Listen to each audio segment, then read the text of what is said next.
What if I told you that making a good decision really comes down to just 3 key steps? It might sound almost too simple, but the German philosopher Josef Pieper, drawing on the thought of Thomas Aquinas, makes exactly that claim in his book, The 4 Cardinal Virtues. In it, he devotes several chapters to prudence, the virtue or perfected ability of making sound decisions in the real world. So what are these 3 steps? Let's take a closer look.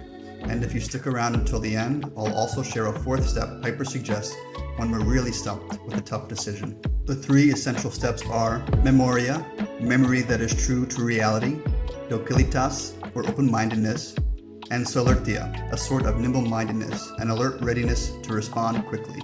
The order here is important, as each builds upon the last. Pieper explains, true to being memory is the first prerequisite for the perfection of prudence. And indeed, this factor is the most imperiled of all.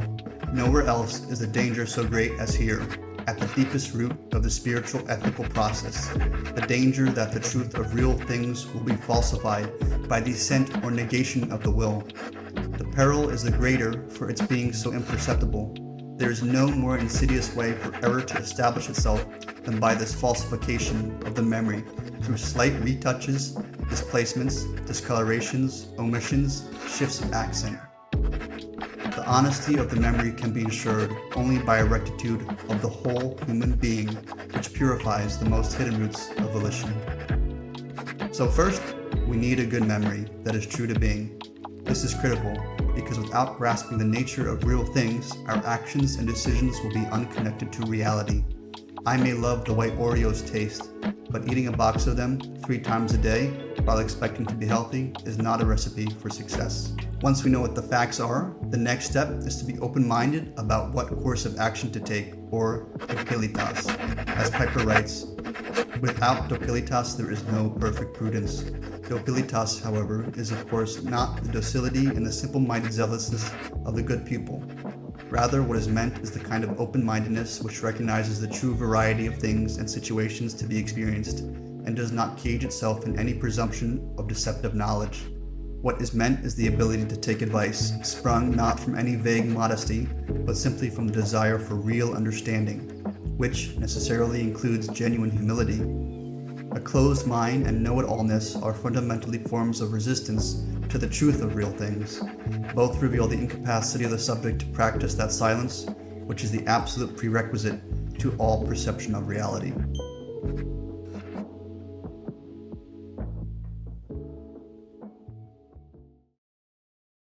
Okay, so now that we know the facts and we're also open to whatever course of action is best, the final piece of the puzzle is Solertia, or nimble-mindedness. This is where the first 2 parts are united together in perfect action. In this moment, we identify what is relevant to make a good decision, and here's the critical part, we actually make the decision. The key here is finding a critical balance. On one hand, we don't want to be rash and ignore something critical in making a decision. On the other hand, we don't want to get lost in a paralysis by analysis, where we are unable to make a decision because we're endlessly lost considering all the different factors. Now we have a clear idea of the 3 parts of prudence. Start with a clear memory, consider the different courses of action with an open mind, and nimbly apply both to specific circumstances, no matter how rapidly or dramatically they change. When we put all 3 together, we are routinely able to make good decisions, no matter the circumstance. Not so hard, is it? Well, I guess getting all 3 right all the time isn't so easy, and we might need a little help. Indeed, Pieper makes a wonderful point about this. What's the best way to really build up these habits in times of doubt or struggle? What's the 4th secret key to prudence? Go to a wise friend for help. Literally. As Pieper writes, but no, there is a certain way, a single way, that is through the love of friendship. A friend, and a prudent friend, can help to shape a friend's decision. He does so by virtue of that love, which makes the friend's problem his own, the friend's ego his own, so that after all, it is not entirely from outside. For by virtue of that oneness which love can establish, he is able to visualize the concrete situation calling for decision, visualize it from, as it were, the actual center of responsibility. Therefore, it is possible for a friend, only a friend, and only for a prudent friend, to help with counsel and direction, to shape a friend's decision, or, somewhat in the manner of a judge, help to reshape it. Such genuine and prudent loving friendship, amor amicitiae, which has nothing in common with sentimental intimacy, and indeed is rather imperiled by such intimacy, is the sine qua non for genuine spiritual guidance. The key here is that a wise friend is not only wise, meaning he or she is good at making tough choices, but they're also your friend. This means, first of all, they know you and your specific history and circumstances, your strengths and your weaknesses. But it also means they want what is best for you. Taking counsel from good and wise friends is the ultimate way to become truly prudent in the natural world. Great. Now we all just need to have a wise friend ready to jump in anytime we have to make a tough choice. I guess I have to make a video about how to find those types of friends. In any case, thank you for your time. In this video, we saw that prudence consists of good memory, open-mindedness, and nimble-mindedness.